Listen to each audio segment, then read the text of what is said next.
this idea that there's always stuff going on under the surface is something that in my relationship with my daughter Bethany here became evident early and often. And even recently, with Bethany being, how old are you now? 24. 24 years old, that's right. 24 years old, and mostly in charge of her life, but for some reason, a practical one, I guess. The car is still in our name, but she assumes payments and all of that stuff. So it's her responsibility. And we had one of these incidents between Bethany and me where there was a bunch of stuff going on under the surface, but at face value, here's what it looked like. I get a call, I'm away, that Bethany's home. I ask Lynn, because I'm talking to her on the phone, Lynn, has Bethany put the license plate on the car yet?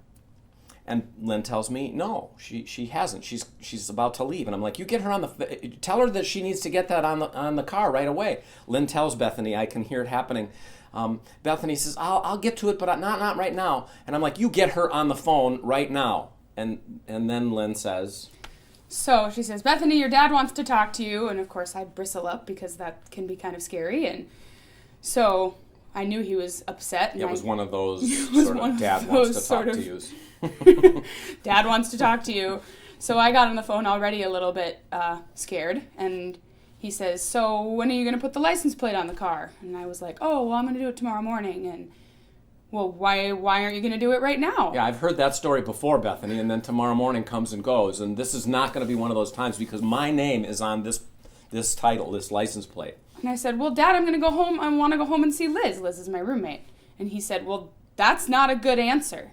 And so that from him, that's not a good answer, sent me into, we had one of the biggest arguments we've had in years, maybe. So at face value, what was going on is Dad wants daughter to do this. Daughter doesn't want to do this because it's her life, and Dad, you've given me responsibility for this, and I'm going to do it. But under the surface, it is all the stuff that was really driving this. And quite, simply stated for me, under the surface is this fear, even though Bethany has demonstrated over and over and over again that she can take full responsibility for her life, and even if things don't go the way that they ought to go sometimes, she picks up the pieces and takes care of it and makes things right.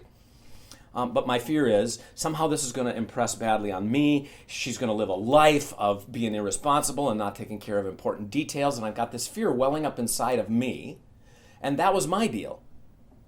And my deal underneath, which came out later in the conversation, suddenly and very tearfully, was that my roommate Liz, who I... That's all right. My roommate Liz, who I'd lived with for 5 years, was going to move out really soon. Yeah. And I wasn't ready for that to happen.